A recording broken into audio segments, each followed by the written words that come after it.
প্রেম করেই 2018 সালে শুভশ্রী গাঙ্গুলিকে বিয়ে করেছিলেন পরিচালক রাজ চক্রবর্তী।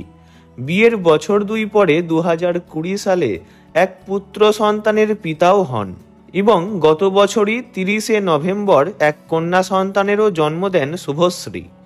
বর্তমানে ছেলে ইউভান ও মেয়ে ইয়ালিনীকে নিয়ে সুখে সংসার করছেন রাজ শুভশ্রী। তবে জানেন কি, শুভশ্রী রাজের প্রথম স্ত্রী নন। এর আগেও একবার বিয়ের পিঁড়িতে বসেছিলেন রাজ। শুভশ্রী তাঁর দ্বিতীয় স্ত্রী। রাজের প্রথম স্ত্রীর নাম শতাব্দী মিত্র। 2005 সালে শতাব্দীর সঙ্গে বিয়ে হয় রাজ চক্রবর্তীর।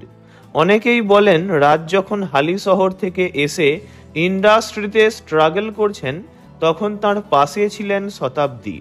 সেই সময় অভিনেতা রুদ্রনীল ঘোষের সঙ্গে রুম শেয়ার করে থাকতেন রাজ। রোজ সকালে রাজকে বাড়ি থেকে গিয়ে ব্রেকফাস্ট দিয়ে আসতেন শতাব্দী। শতাব্দীর পরিবার সেই সময় রাজকে মেনে নেয়নি। বাড়ির অমতেই রাজকে বিয়ে করেছিলেন তিনি। এমনকি রাজের পরিবারও শতাব্দীকে ভালো চোখে দেখত না।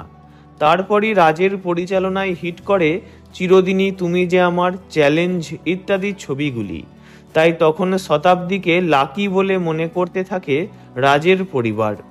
তার আগে রাজের পরিচালনায় কিছু টেলিফিল্মেরও কাজ করেছিলেন শতাব্দী। এরপর ধীরে ধীরে অভিনেত্রীদের সঙ্গে রাজ চক্রবর্তীর নাম জড়ানো শুরু হয়। যতই জনপ্রিয়তার শিখর ছুঁতে থাকেন, ব্যক্তিগত জীবনে ততই সমস্যা বাড়তে থাকে। প্রথমে অভিনেত্রী পায়েল সরকার এবং তারপরে মিমি চক্রবর্তীর সঙ্গে রাজের নাম জড়িয়ে যায়। আর এর ফলেই দূরত্ব বাড়তে থাকে রাজ ও শতাব্দীর মধ্যে। শেষ পর্যন্ত 2011 সালে তাঁদের বিবাহ বিচ্ছেদ ঘটে। রাজের সঙ্গে বিচ্ছেদের পর আবারও বিয়ে করে মার্কিন যুক্তরাষ্ট্রে পাড়ি দেন শতাব্দী। এরপর 2018 সালে আচমকাই রাজ শুভশ্রীর বিয়ের খবরে চমকে যায় টলিপাড়া। সেই সময় শতাব্দী প্রতিক্রিয়ায় জানিয়েছিলেন তিনি এই খবরে খুশি হয়েছেন। এখন বর্তমানে সবকিছু ভুলে রাজ নিজের জীবন নতুন করে শুরু করেছেন শুভশ্রীর সঙ্গে। ভিডিওটি ভালো লাগলে লাইক করবেন, অন্য কারোর বিষয়ে জানতে কমেন্ট করবেন, আর এমনই সব ভিডিও পেতে চ্যানেলটি অবশ্যই সাবস্ক্রাইব করবেন। ধন্যবাদ।